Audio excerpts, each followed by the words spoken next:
Okay, that's the wrong one. Yeah, so this time we have Vladimir Bochnicka against his fellow Slovak, Daniel Compel. And yeah, it will be interesting. Right, they're about to start their game in 3 minutes. Yeah, in 3 minutes. So yeah, any words about oh, okay, the sound is working. Oh, that's great. Any last words about the last match? I don't know. I'm speechless. it was unique. I'm gonna check through the games afterwards, and well, yeah, check if there were any nice. What's happening with the? There's something. I mean, okay. Yeah, so they're going to start quite soon, I believe. I'm actually really. I'm really excited as well.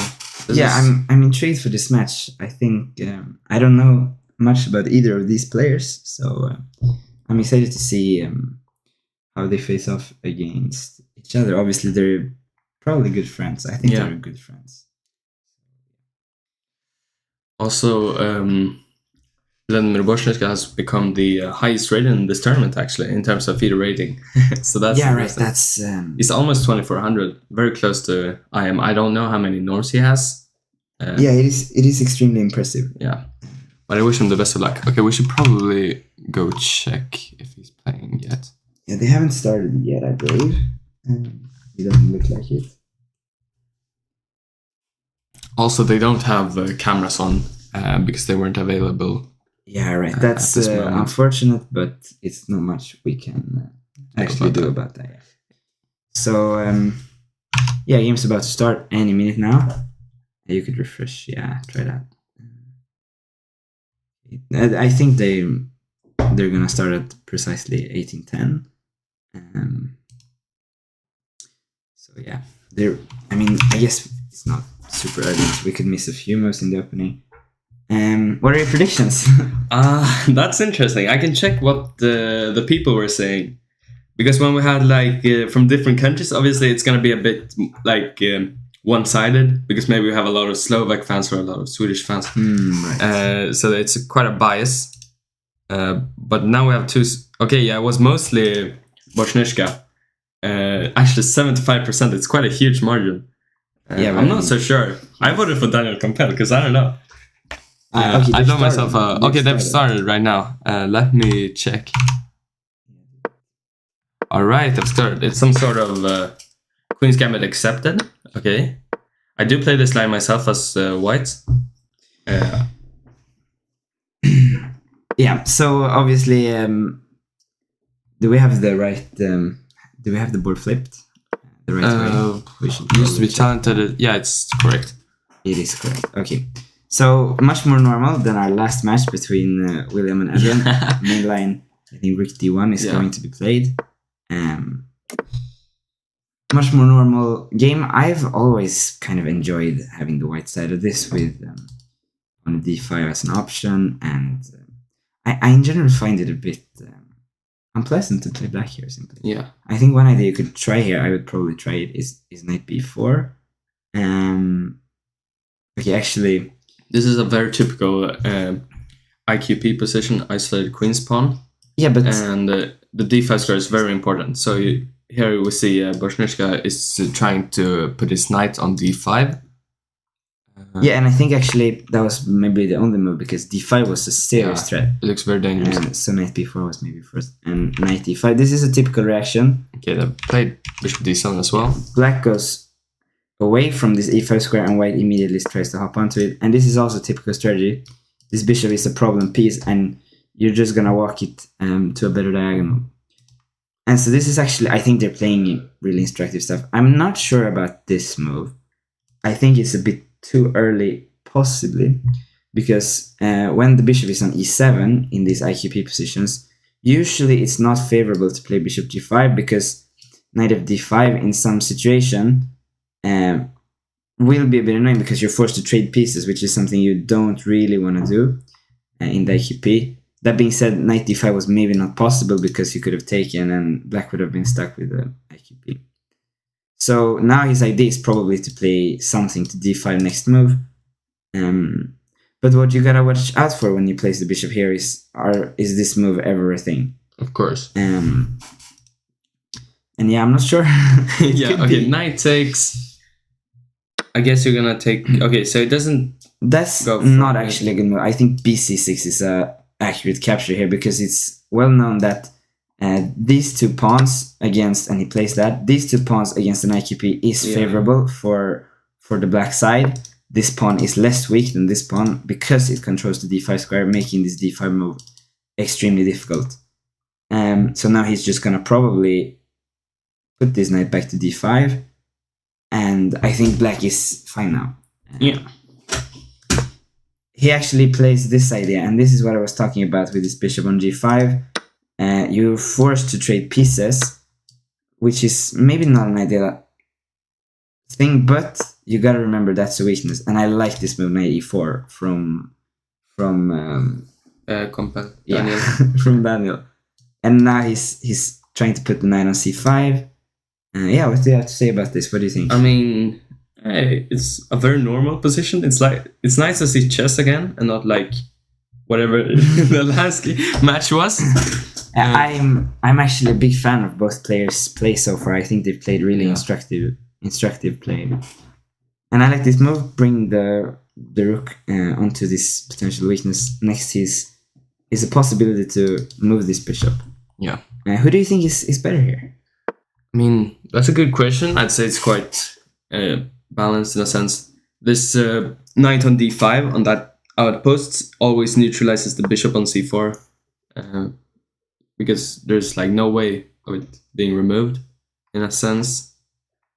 Yeah, I mean. Okay, so what now? Yeah, I was about to suggest this move because in a way this knight is kind of the knight that wants to be on d5 because you want this rook on the b file. Yeah. Now will white go knight c5 maybe and try to occupy that? Oh, there is maybe, yeah. I think this move, because if you were to take this, for example, queen takes, there's some unpleasant pressure. You could, I was about to say you could play queen e5 there and it's maybe not so bad. But I prefer this move. Because you gotta remember also, there's some pressure, and in a blitz game, things can happen there. Yeah. But I do think knight will drop back to d5. I mean, rook takes d4 ideas are probably never working, I don't think. It's interesting, but yeah, it feels optimistic. It's really cold in here. I'm gonna close the window. Okay, yeah, it's fine.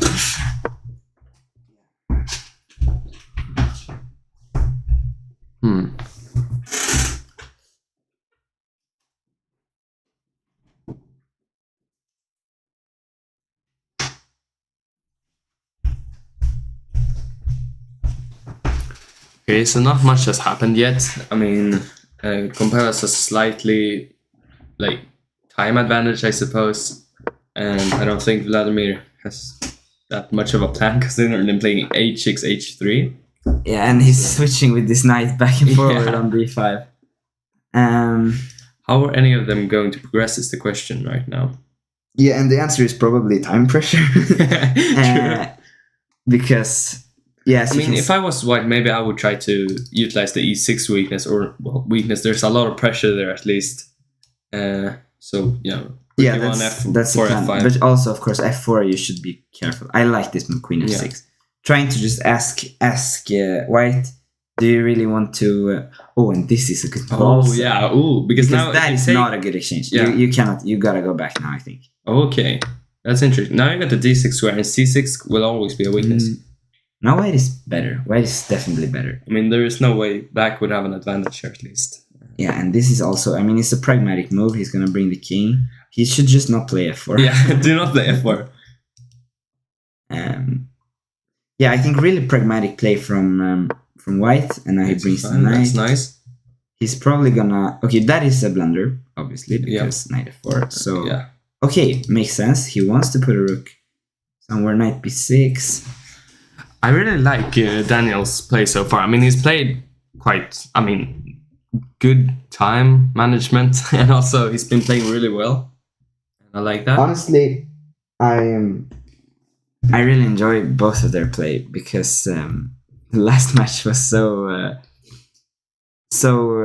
difficult to comprehend, and this one is much clearer, which it makes our jobs much easier. But now I think black has maybe counterplay chances with rook d5, f4, f6. Okay, this is just extremely well played. It's just my general feeling. Yeah, at least in comparison to what we just had. Okay, but what is white going to do there? Do you have to take? I think black has an advantage now because. But also look at the time, The time is an issue.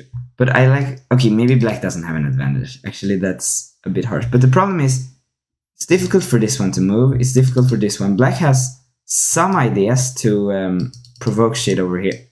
h5, h4 is another idea. e5 is another idea.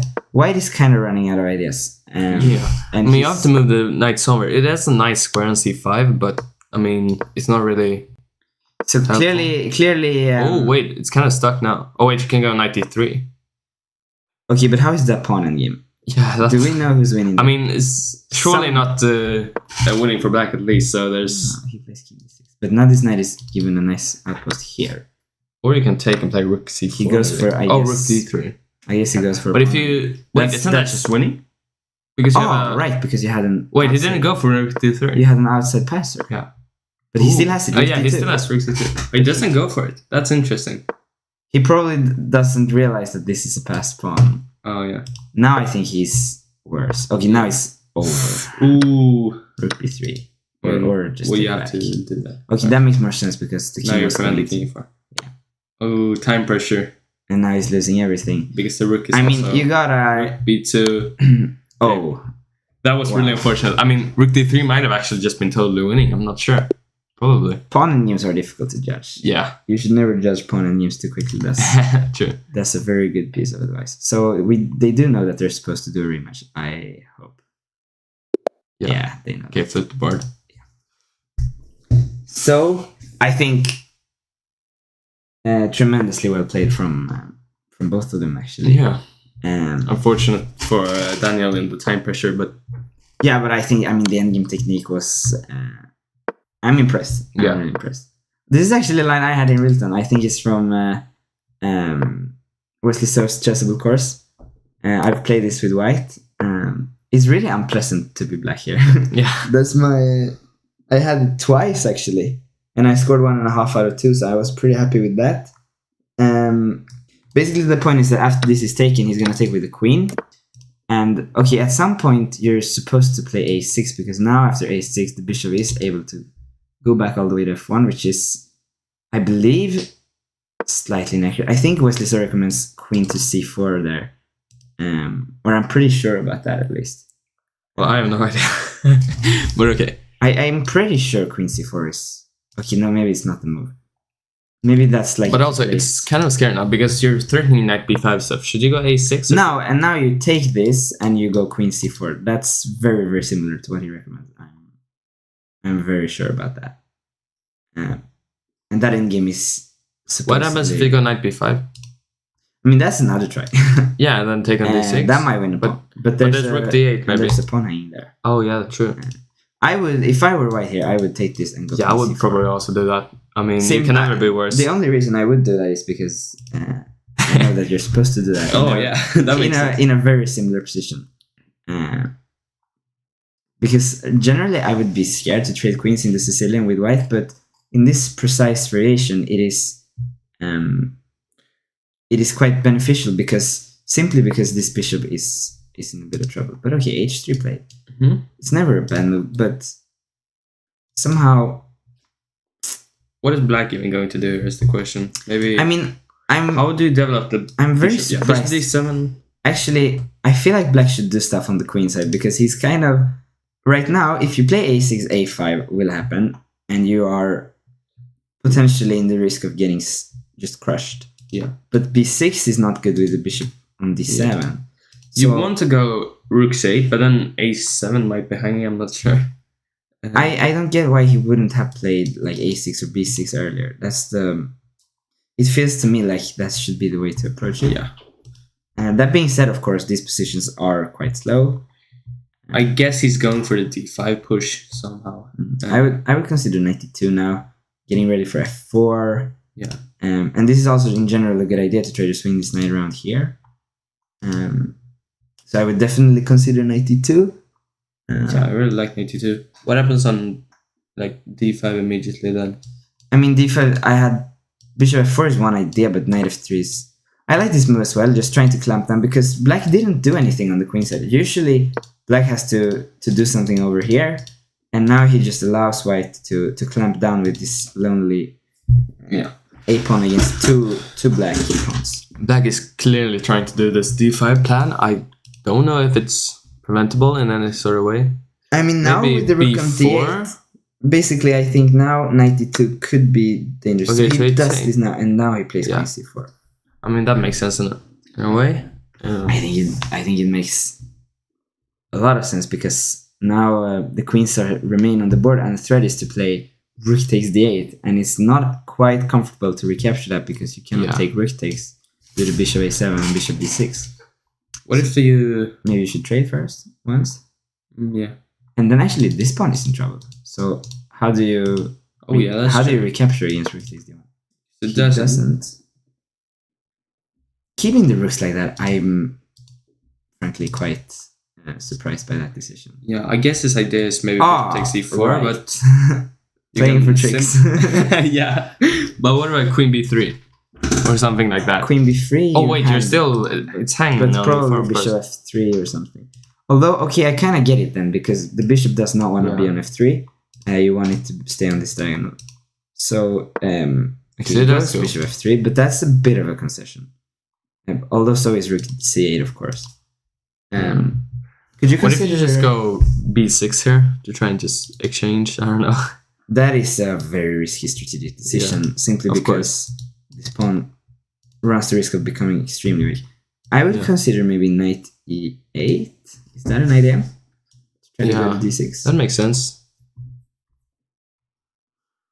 Right now the knight is kind of out of the game. I'd want it somewhere else, but yeah. It's okay, bishop e8. Okay, I like that as well. Trying to exchange. Maybe go knight d7, bishop c5 or something like that. Yeah, queen c4 as well. That's a good move. Bishop c5 because this bishop was actually slightly restricted by this pawn. Exactly. And treating those makes sense. I mean, the bishop on f3 is just completely... Yeah, we were talking about this. This is good. It's a concession to have to play this bishop here.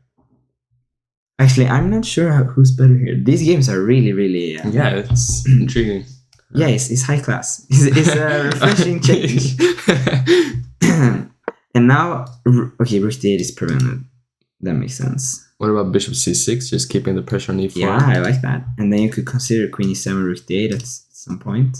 I would consider just throwing in this one, getting some space for the king. I would consider dropping a queen somewhere. I don't know. White could be intending to exchange queens here on d6. But that's just fine. The bishop c6, queen d6. You can just take and rook d8. That should and with this be fine bishop, now. He plays this bishop c6 move. I like that. So he goes queen d6. But this endgame...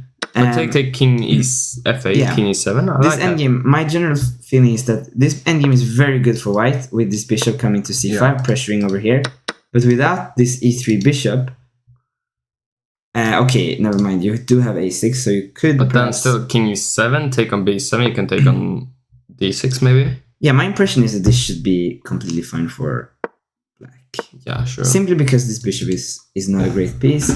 Although, okay, actually, maybe I'm willing to change my line of thinking, because those pawns are actually incredibly quick. Sure. I didn't notice that.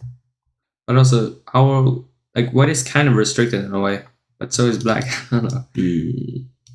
Okay, actually, I take back everything I said. I have no idea how this endgame is. Yeah, I mean, 98 next c7, that's a very interesting idea. But you allow this one. Yeah. You allow this bishop to get back in the game now. And, I mean, this is a 3 against 2, and this is not a 4 against 5, because these pawns are bad. Okay, or maybe it is. Now it is a 4 against 3, but that being said, a 3 versus 2 is still better than a 4 versus 2. Yeah, especially with a pawn on a6. Okay. This is certain c4, I assume. You gotta get those pawns rolling at some point, but there is... Yeah, b5, I guess, now. Yeah.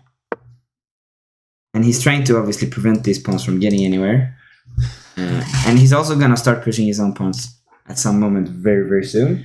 I mean, having a pawn on a6 is kind of a double-edged sword in a sense, because although it could possibly be a very strong pawn, it can also be attacked and be weak by like b5, rook c6 maybe, or rook c5. He goes for rook that, and then b5, and then that pawn is dropping. Obviously, b4 isn't working either, because then c3 is hanging. Right. So it's all about structurally.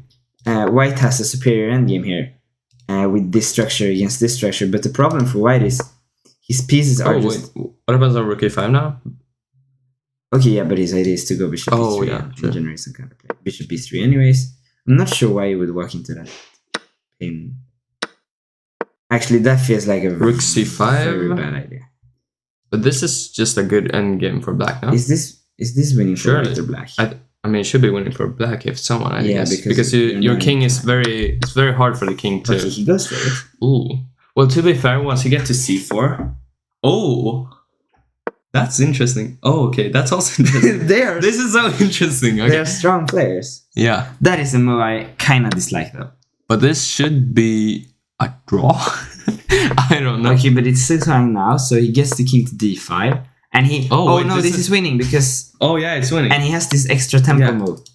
And so the pawn on b2 is useless. So king e5, king e3, h6. Oh, that is so strong. Because you have the extra move. Daniel's playing so great.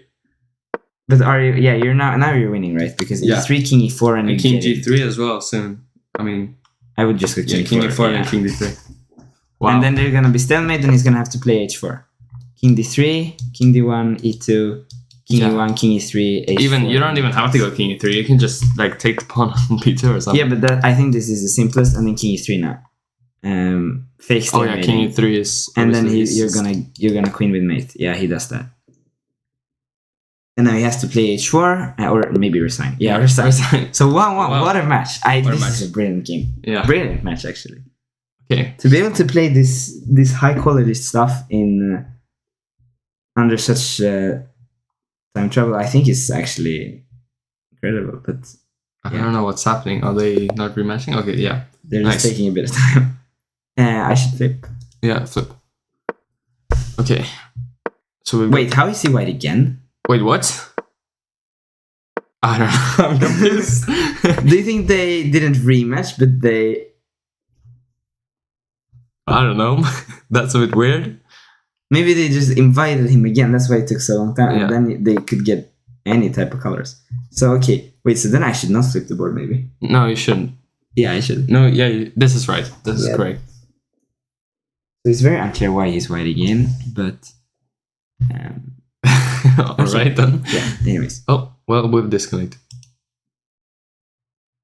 So this time, we don't get any positional stuff, but we have a neither, and he plays h3, which is actually the move I've faced the most when I've played the neither. This is such an annoying move to face, I believe. And he plays it with e6, which is... I don't really know much about that move. I've always played e5 or h5. I played as well. g6 is also a move, no? I think I played g6 also, yeah. I know that there's a game in the Fischer Memorable Games where his opponent played g6, or maybe... No, he played... Either Fischer or his opponent played g6. I'm pretty sure it was his opponent. I think it was Reshevsky. But I'm not sure. Knight c6 makes sense now. Okay, so we have a normal Sicilian. White has some space advantage over here. He will play this move f4. And these pawns are, of course, a bit menacing. And black will, I don't know, try to find some counterplay on the queen side. And I'm not sure if he will manage to do that or not. I would not have delayed this move f4 for so long, to be honest, but clearly White is extremely comfortable here. Bochnicka. You always have to look out for this e5 and knight takes b5 ideas. It's a bit, but now it should be fine now. Okay. Clearly, Bochnicka is very comfortable. He has still 3 minutes on the clock, whilst his opponent has 2 minutes. That is actually a very interesting strategic idea, trying to change the structure. You gotta look out now for rook takes f6. Yeah, this looks very dangerous. I think rook takes f6 is a big threat. You should probably defend that with bishop e6. I would be very scared if I was black here, especially in blitz. Bishop e6 played, but you gotta remember also you're introducing that threat. I would just okay, but there's something on c2 if you go knight d5. Oh yeah, that's true. Can't go b3 either because then c3 is hanging. So how are we gonna do this fight? Maybe I would anyways go knight d. I mean, knight d5 is screaming to be played. Yeah, I would have just gone for that. And now probably black has to take this and then take on c2. But still, black has some sort of counterplay now. Yeah, he will take on c2, I presume, and then rook d2 and then queen c4. But you always have to look out for d6 because it's a bit dangerous. Yeah, so he doesn't allow that, and he plays rook d8. Turning the c2 pawn. Yeah, c3 makes sense. Maybe queen c4. Yeah, actually, who's better in this? It's very similar to the last one. White has the queenside majority, but black is kind of restricting it with his rooks. Will black try to for example, if you were to exchange queens here, you could take with a pawn, and then you could put the knight on d6, and you can bring the rook to b8, and there I think you're much better. I mean, it's a very similar endgame as before. This is another idea, knight e8 to d6. Yeah. I would really like to... Oh, okay. But knight e8, queen f2, I think this is really bad for black, because suddenly bishop b6 and queen takes f7. Yeah, and you can't go bishop c5 either, because then you can take on c5, queen takes, and take on f7. Queen f2 might be winning for white now. That's really... And he finds it. He just allows bishop b6. I think he has to do that. Yeah.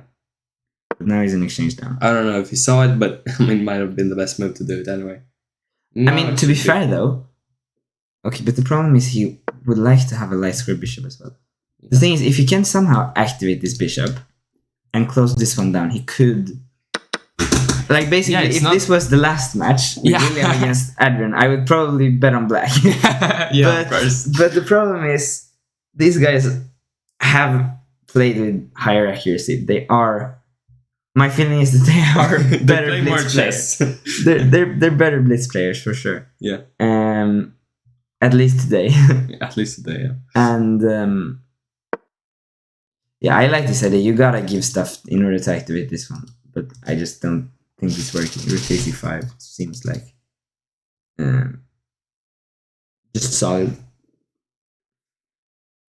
Just a solid advantage to white after that. Oh, it should just be winning, but you never know in blitz. Yeah, what's the score? It's 1-1. It's first to 4.5. Yeah, right. So very interesting. Okay, so is there any chances? I don't know. I would guess maybe bishop f4 to try and somehow utilize the black square weaknesses. You want to drop back the bishop and put the queen somewhere to... Oh, yeah. Oops. Already? That's working. I thought you had to move the knight and the rook and then it'd be a threat. But rook d4, take on e5, take on c4. Yeah, you gotta do that. Yeah. But okay, there's no way that's... that has to be winning. Yeah, I mean, it feels like it. But he's not sure, apparently. You could also just move back with the idea rook d4. Of course. Yeah, he does that. So now, obviously, rook d4 is a massive threat. But, I mean, this is just a horrible position for... Yeah, I was thinking g5, you have to defend that in some way. But this also weakens the black king. You cannot trade queens, obviously. You're going to see it, maybe. Oh, it does? Okay. Okay, but no, this is over. The problem is, you're not able to stop these pawns. b3, c4, and if you could blockade with the knight on d6, yeah, or a4 is a similar idea. If you could blockade with this knight, I think you would have chances, but the problem is, you're just not able to. And I think maybe... But also remember... Knights can be tricky in time trouble, so who knows? Maybe some fork somewhere, like 93, 92. They were tricky last match. Yeah. I'm not sure if they're tricky still. Okay, 93 though? Yeah, but the b5 pawn is dropping. Then knight c2. I don't know. Oh. You're gonna have to try something like that. They are tricky. Yeah, but remember, white is also a pawn up, apart from the exchange. So it's just, Yeah. No, I think you just go b3, you go c4. You just take it slowly. Yeah. I don't see why you wouldn't do that. It just makes so much sense to go b3 and to go c4. Yeah. I mean, they're playing so good. How is it even possible for them to play this good in this chess? They're playing. It seems almost like they're playing classical game. I mean, okay, maybe it's just because this is like normal. We just seen the last match and now we're like maybe we're amazed. just fooled by the last match. But now c4 is hanging up. That is a strange move. Yeah. But he doesn't take on c4. Maybe there were some tricks that we missed. Maybe they're just a bit anxious in the time trouble. Yeah. He's gonna remove. Okay, actually, that would be a Rook bit of c3 is not that good. a bit of an unfortunate. No, there's no way he played that. After I just he saw it as well. After I just said that, how did I predict Rook c3? I mean, now suddenly black is drawing chess. I mean, it should still be winning for white, but like the pawns are blocking. king g7, there. king f6, king e5. Oh my, king there's d4. winning chances for. If, okay. But no, you don't. Or you have. If you play king f3 and then king You're f3. not in time, but this should not. You also have like knight b5, I guess. You have to remember. And also you can use this pawn because you have a move over here. But yeah. How the fuck did I predict? But also no time. How did I predict? I don't know. That is just. That is insane. Okay, but that makes sense. You want to put the rook on e1, I guess, but not immediately. It's very sad that this is still winning for white. Somehow. It is? You sure? Take on c4? Okay, I'm not sure anymore. You gotta take that one. Oh, he lost some time! Oh, no. I mean, technically, think Vladimir deserved to win. But I think it's a draw after you take on c4. yeah, I think so. In all honesty, because like, take, you can go rook f5, but king just drops, and you can take, I take. Then it should be a draw after rook Yeah, f5. it's a draw. Okay, this is correct, right? Yeah, this is right. The fact that I called c3 bishop b2, that's... Okay, well, we have a queen's gambit accepted again. No, we have a queen's gambit declined. Mm-hmm. So basically, if Vladimir wins this game, it's bad news for Daniel. Yeah. Yeah, it's very bad news for him. And we have a gambit now. I think queen a4 is the... Oh, yeah, I saw this. Yeah, I'm sure you know more about this one. No, I don't. I don't play this. All right, because you do not. Yeah. You always finish that up. Yeah. But this is inaccurate. Yeah, I know queen a4 is a line, but although I'm not sure. Actually, maybe it's not inaccurate because actually I think I'm mixing up some stuff. This is some kind of. Oh yeah, wait. This is the Berlin against d4. Take on d8, knight g5. Yeah. Bishop b6. Take f takes, and it should be like an endgame. Oh, okay. I've never seen that before. No, I think bishop b5 is the obvious response. Or maybe this is the line. I don't know. No, it's definitely not. What you said was correct. I think they play. I know Arian Tyree played it against Magnus Carlsen once in the Tara Steel. Takes knight g5, bishop e6, and then you get take on e6, and it's a very drawish position. Yeah. But they get something very similar with these moves included, and I'm not really sure who is benefited from this because on the one hand there's a knight d4 move which is kind of annoying. But the question is, do you have to take on e6 now, or can you take on e4? I think you should take on e6, and then maybe you can take on c6 as well. Play bishop g5. Really ruin the structure, but I'm not sure if that is going to be winning. I mean, it's definitely not winning. It's not winning, but I'm not sure if advantage. You can press. Yeah. I'm not sure you can press in there. But if not, then why would you not throw in these knight c6, bishop b5 moves? Maybe this is the reason. You can castle, and all of a sudden you're very quick. Yeah. With rook d1. I think, this is definitely the reason. Castling is a great move. That's smart, actually. Rook d1 is an idea. And it's not an easy one to stop either. Bishop b4.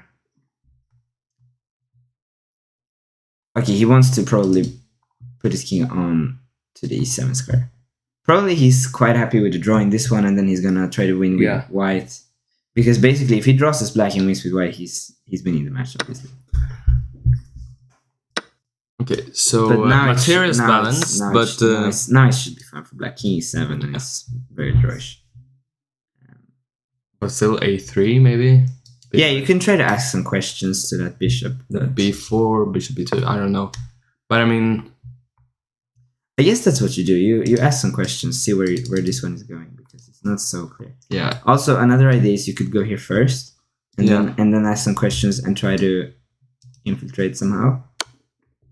Bishop G5 is that's interesting. Odd move, because I kind of feel like F6 benefits black because you want this square for your king.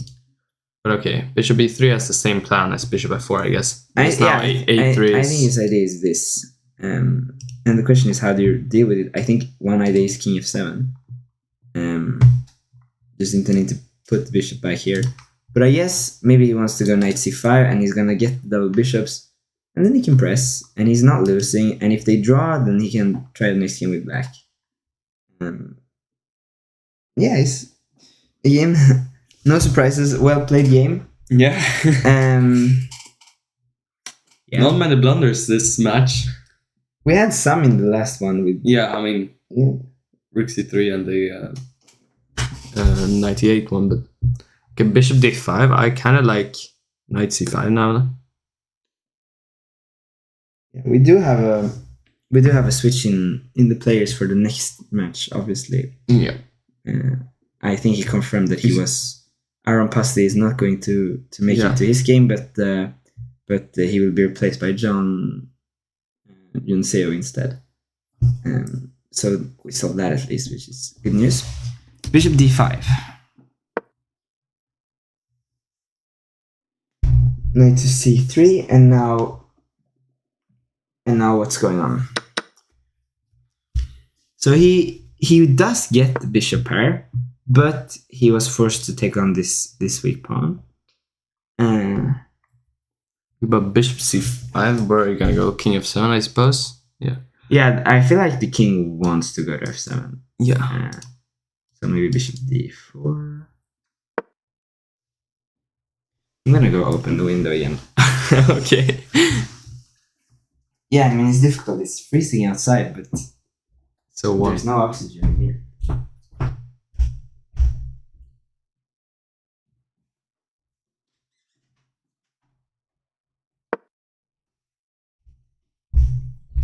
Oh, okay, we got...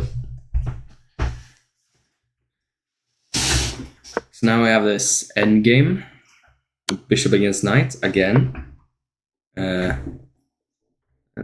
Well, we'll see. I would take black. Like, the thing is, knight is well placed. Bishop is restricted by these pawns. Yeah. And long term, you can start rolling this one. You could get that one to A3.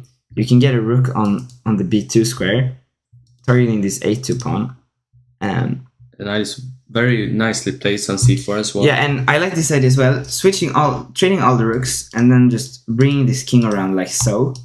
And how do you even defend that weak A2 pawn? Because the bishop is on the wrong color, and these pawns do an excellent job of restricting this one.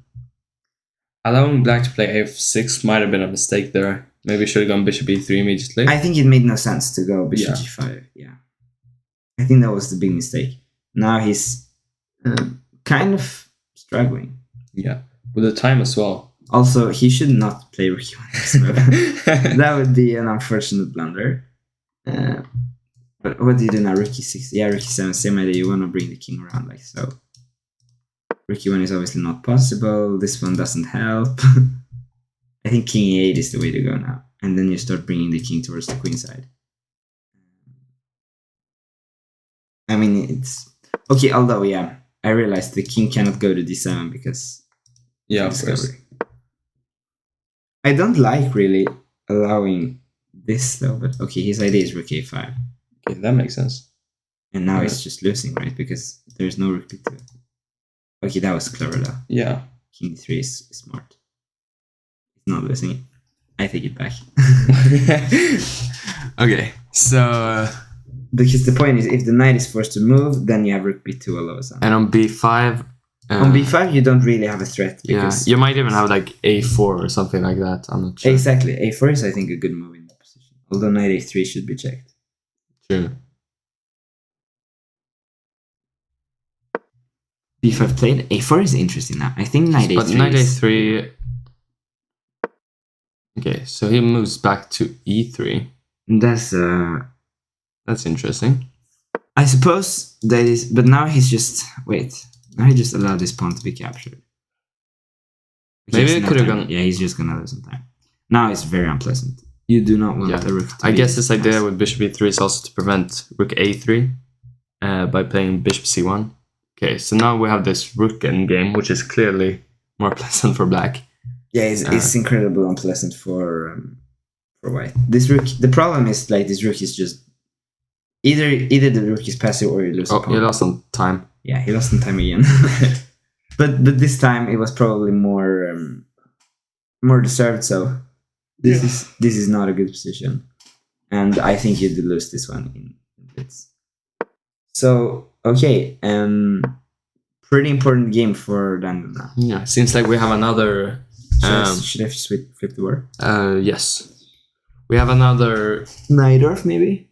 Probably Najdorf. Yeah. But will it go bishop b5 or d4? I think d4. Maybe knight c3. Maybe he's gonna mix it up or something. Yeah, he's already tried both bishop b5 and d4. Okay, now he goes d4 again. And do you think he's gonna switch? Yeah, he switches. Ooh, knight c6. So we have a classical. And he plays h3 against this one as well. That is... I don't know anything about this line. I mean, I'm pretty sure that the main line goes... Yeah, of course. Like, I know bishop g5 is the main line, but after h3... I'm pretty sure it goes like that, but he plays this. But this is harmless. I think black... Now it's just a dragon with kingside castle. Yeah. This is harmless, right? Rook c8. And you just build some pressure. Maybe it's kind of like... You could accelerated dragon almost. I think it's a normal dragon. No, yeah, but with kingside castle. But it's like a very typical accelerated dragon type of position. At the same time, but without obviously allowing c4. Yeah, c4 is the main move there. I feel like it's a dragon where white just castled kingside and didn't get anything. Knight d7. You know these positions. You played similar stuff. Yeah. 97, and then you take, and then you trade the queens, and then you walk your king to the center. What's the point of bishop f3? I'm a bit confused. Defending the pawn. Oh, yeah. Maybe.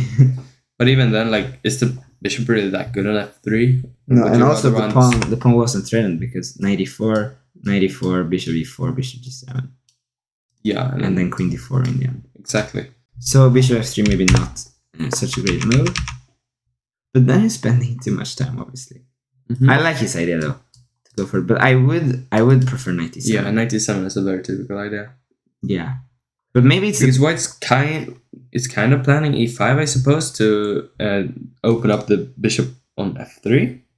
But 97 is preventing that. 97 prevents everything, and then you can start. I would suppose white goes like knight d5 sooner or later, maybe after 97 or 95 right now. And then his rook will be excellently placed on the... Do you think he takes it? Now you gotta go 97. Yeah, of course. Yeah. Kind of like a Marok's bind, but really strange. But there's no point. Yeah, exactly. So. But it's a very typical like Marok's bind structure, except it's probably a better version for black, I guess. Yeah, obviously. But at the same time, b5. Now, yeah, but e7 is really weak. How do you defend that? Like queen e2, suddenly b5 and e7 are hanging. Oh, that's a... But also at the same time, b5 isn't really hanging because rook b8. Yeah, you go 95. Yeah, 95 you have to play. And also f3 is then hanging. So. But probably you would go 95, queen b5, and then rook b8. Because if you take on f3, then e7 would get weak. Yeah. So I suppose he's not taking it. Maybe he goes g3 here. And trying to get the bishop to g2. Because then he's kind of... Oh, okay, so he doesn't want to exchange, but now maybe f5. But f5, he's probably just going back. Yeah. This bishop is not a great piece. I like this move queen b6 because the idea was f4 and he just... Yeah, prevents it. And also defense b5, of course. Yeah, so maybe king h1 is an idea. Try to remove it with f4. But even so, the knight goes active. Yeah. And king h1 played, f5 played. Yeah, that makes a lot of sense. Now, if you go to d3, then maybe there's like f4, f3 ideas. Exactly. Whoa. So now b5... This is brilliant position. Yeah, stuff. I agree. Stopping f4 with his own pawn. Yeah. And now you have a free hand over here. The knight is... Yeah. Beast. I would suppose, like, my guess is that white's gonna go f3 because it's extremely dangerous. This, but if you do, you have a lot of dark square weaknesses. Yeah, you could at some point consider he does play move f3. The question is maybe just protect this one with rook a8 now. I want my knight on e3, but it's hard to get there because the bishop will simply take it if I go knight c4. But the knight on e5 is, I mean, it's good on e5 I wouldn't move it. I would look to activate my queen somehow, queen d4, queen c5. I would check if I have anything to do on the queen side with rook c8. Also, like something you want to do but isn't really possible is to play h5, g5, g4, but there's always queen e4, I guess, and now suddenly, like, you're in a lot of trouble. You should not, as soon as you go g5, white will play queen e4. Yeah. c3 makes sense because you're preventing queen d4, I guess, which allows you to go queen e4 yourself. I think black should probably look over here at the queen side, see if he can do anything with the b4, I guess. Problem is, if you were to go rook c8, queen d2 could be a bit annoying with pressure here. That being said, with this move c3, this bishop is also weak, so taking the f4 pawn is never easy. Okay, but what happens on b4 then? Do you take, I think b4 is hasty rook because, a6? yeah.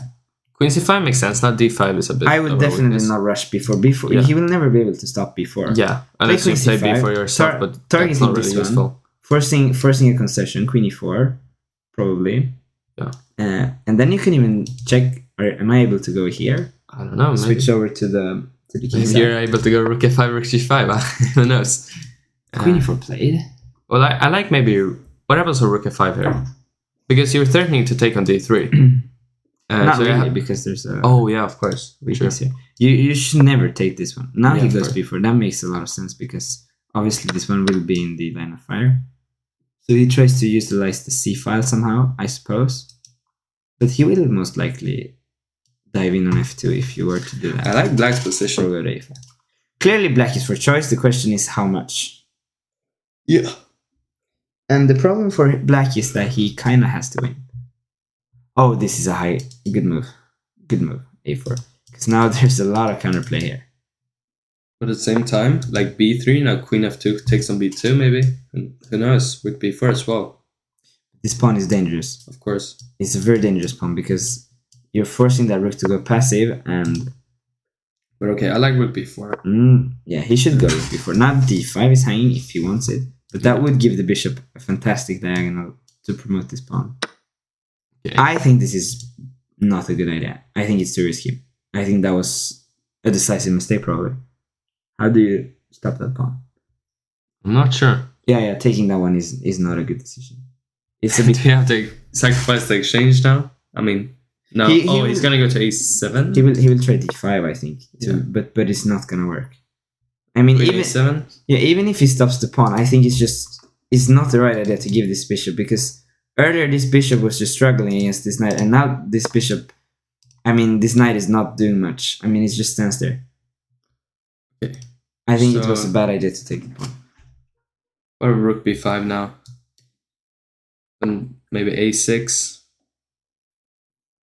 It's still not. It's not losing, for sure.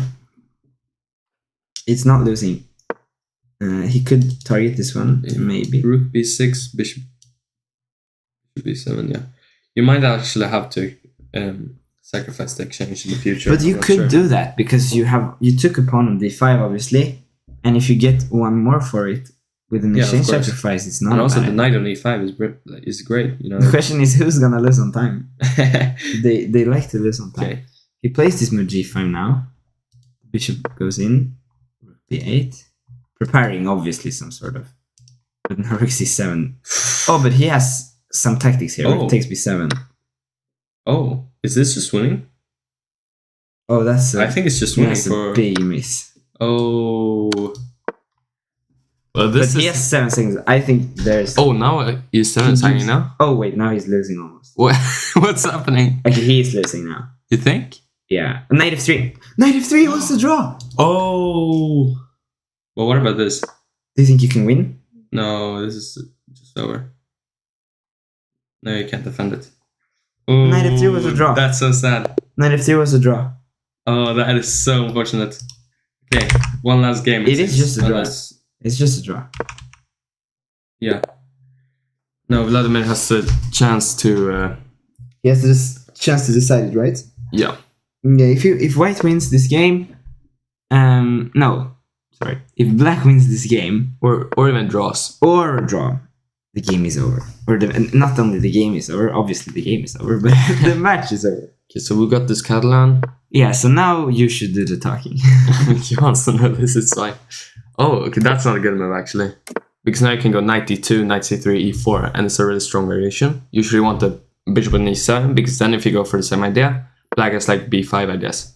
So yeah, queen c2 is a bit of an inaccuracy there. Right, so what you were saying is you knight d2, and then you want to go with the other knight to c3, e4, and then it's the problem is that I was looking at some like statistics, and it was like 80% win rate for white or something. It's really really difficult. I feel like this is also uncomfortable. Knight d2, e4. Yeah, of course. You always have to look for like these b5 ideas as black in these types of positions. And e5 is obviously a break. Of course, e5. He's preparing. So we'll see. Basically, the good thing for Vladimir is he's not under any pressure. He can lose a game or two and still have an excellent chance. And obviously, now e4. It's a difficult task winning a lot of games in a row. It's manually it's very tough to always think about: do I take risk here? Do I not? Do I try to outplay positionally, or do I just go for it and hope that I win? Of course. But okay, that being said, I feel like Daniel has had good positions. Yeah, of course. I mean, he should definitely have more than 1 point, I feel like. Yeah, it feels like he's had good positions and he's just not been able to get it done in the final third. White obviously has an advantage here. I mean, look at the c8 bishop compared to the g2 one. I guess what black has is he's saying that this square is going to be... That's kind of the problem with playing c5. Although it locks in the bishop on c8, you're giving up this d5 square for the knight. And that's interesting. Move. Yeah, I like that. Your stop knight f6 is just going to take it. Yeah. That is a great positional move, I think. Bishop e5. They are strong positional plays. This is going to be taken. It has to be taken. Yeah. And now you maybe try to swap or maybe go knight e5. Or you could just seek a queenside expansion. Yeah, I like knight e5, now b4, b5. And that is a brilliant position with bishop to e5. Of course. I think black should have gone f6 maybe. You have to look out for like... Okay, not... Knight takes c6 isn't working now because there's... I think you should just start b4, your expansion over here. f4 as well. I'm not a massive fan of this move because it kind of creates weakness around the king. Yeah. I don't see a reason to do that. I would have just gone for it with b4 and just try to launch some space. But still, black is very cramped. Like, there's not really any idea whatsoever. Maybe he's saying... Maybe he was afraid of b4, a5. That's maybe why he's waiting with that idea. So black wants to transport this bishop to here, where it defends over here, and it also connects to rook. But what's the idea of rook d2? I'm a bit confused. He wants to double on the d5. But why? You can never break with d5, huh? Yeah, but he wants to protect d4, I suppose. Also, oh no, I'm just kidding. The bishop was on d7. I thought the c5 was hanging. Yeah, that was obviously the threat with bishop e8. Yeah. But another thing is, I gotta watch out for this rook takes d4 idea now, because, okay, he goes here, but... Basically, rook takes d4, bishop takes c5. But what about bishop f1 here? And then just go bishop d3? I mean... That's a caveman style approach. Yeah. Just g6, I don't see anything really. Well, you're gonna have to improve your bishop somehow. I think g2, it's not really doing much. I think the move f4 was just choosing the wrong plan. This one is... I mean, there's just no point to that move. I think he should definitely have started something over on the queen side because that's where his advantage lies, really. Yeah. And now we see this bishop is even going to be able to come out now. And you have the d5 square, the rook is going to land here. But I'm expecting knight c4 now to go to d6. I suppose that's a good idea, yeah. Maybe he wants to go queen f7. Yeah. I also dislike this g2 bishop. I'd want the bishop on c4, but I'm not sure how I'm going to manage that. Actually, maybe this move h3 was not so good because this square could be for the bishop. Exactly. He just goes bishop. Okay. This knight can obviously land here, but maybe he just moves the queen and it's unclear what the knight on d6 is doing. Okay, what is black's plan? Do you want to go... I mean, bishop f1 I like because now you're preventing e5, I guess. Rook e1 also prevents e5 and utilizes the weakness on e6. I mean, still, e5 is not prevented. You could play e5. What if you take with a d pawn? Oh, c5 is hanging. But you could, on e5, you could just move your knight to d6. Yeah. Although bishop d5, and you get that bishop off the board. But is that really? Yeah, it's probably not so good because this one is not fantastic Yeah. either. That being said, I mean, White should have definitely done better than what he's done. I think he had a great position, and now I would take black, honestly, because I would take black. I simply think it's this bishop will resurface. He will play here, and at some point this bishop is going to resurface to there. So what are you going to do on bishop f1, bishop d3? Because like there's quite a few weaknesses. So I guess he does h4, actually, I like h4 as well. This because is you're going to put the bishop on h3 or you're going to put the bishop on d3. This is actually a good idea. I think you should do that because now with this f6 move there are more weaknesses on that diagonal. So I like your idea. But also I like bishop h3 now. And just trying to attack e6 as much as possible. Obviously you're not going to be able to go rook e2 with rook d2 because d4 is hanging. Okay, queen e2, and the idea is to somewhat planless. I feel like. I mean, maybe you want to go bishop e4 and then back. I suppose because you don't want to go to d3 because then d4. Right. That's very interesting. That's true, but okay. So I suppose bishop e4 now. I think there's a chance that he's slightly planless, but okay, this one does make sense. But there is no way black has any plan though. So yeah, bishop g6. I think you just allowed bishop. But g6. after like, if he would have played bishop, yeah, I'm not sure. Bishop g6 now, and then those plans are kind of gone. I think I agree with you. Bishop e4 should be played. Bishop h3 is also interesting.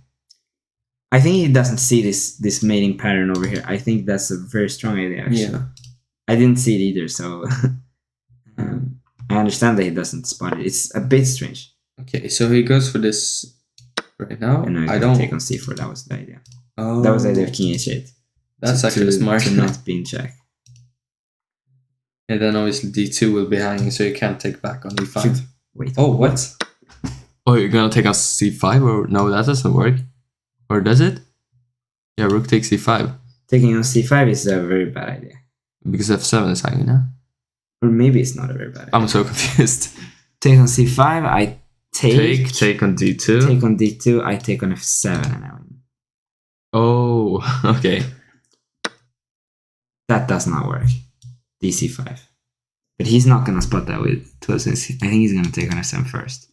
But take on c5, queen takes e5 though. Okay, that's interesting. But wait, what? That's not going to work. It's turning there. But he's not turning here. Yeah.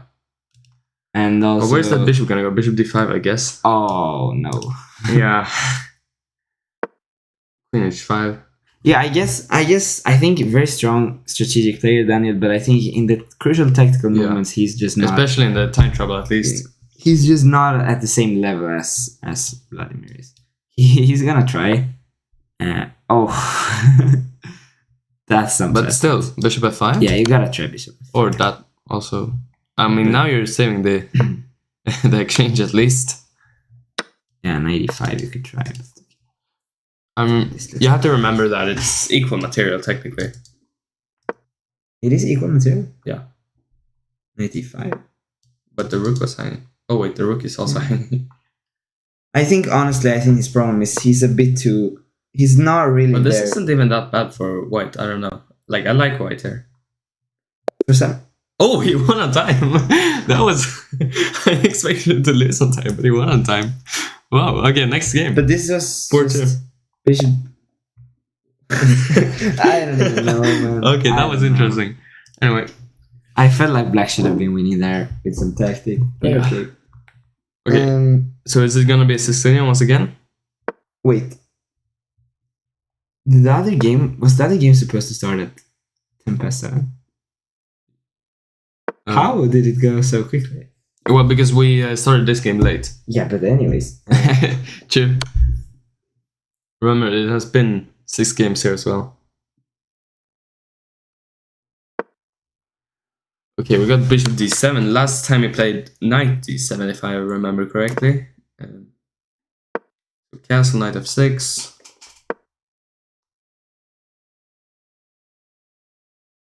I'm gonna write to the next player so you can commentate. So I think the line is c3 here. I don't really remember. I don't play this, but I saw some game with c3. But c4 obviously is also a move. Oh yeah, I've seen this.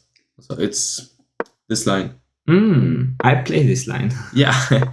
Wait, no, I don't play this line anymore. I saw a game between Anton and Julie in this. Yeah, at this house actually. I used to play this line. It's a very boring line. Yeah, I know. For both sides. Well.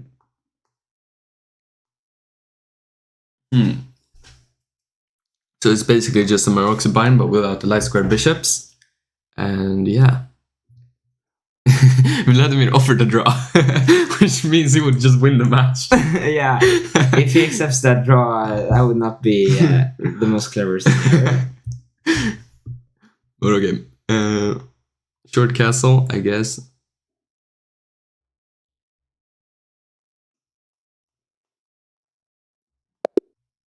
Oh, they took a draw. Why? Then we didn't need to cancel the match. Okay. Oh well. Okay, well then it's just over. Yeah. Okay, that's. Why would they take a draw? I don't know. Maybe it was busy or something. Yeah, maybe he just resigned the match, I guess. Yeah, or maybe he didn't understand. Yeah, he understood. I guess he just resigned. Yeah. Yeah. Okay, well. Okay, that was interesting. A very well played match, actually. Yeah, I mean it was high a great quality match. I think both of these players played very well. Yeah. It's unfortunate that we don't have them for interviews or something like that. Camera, whatever. Yeah, because we could check with them and see if they were willing to do something maybe for later rounds or something. But yeah, I think they played probably the highest quality match we've had so far. The consistency also with which they played. Really impressive. Yeah, it was impressive, especially for this time control. Although they did lose a bit too much on time. Yeah. They should probably look into their time management. Yeah, okay, well, I guess we'll see everyone in the next match, which will be between Oliver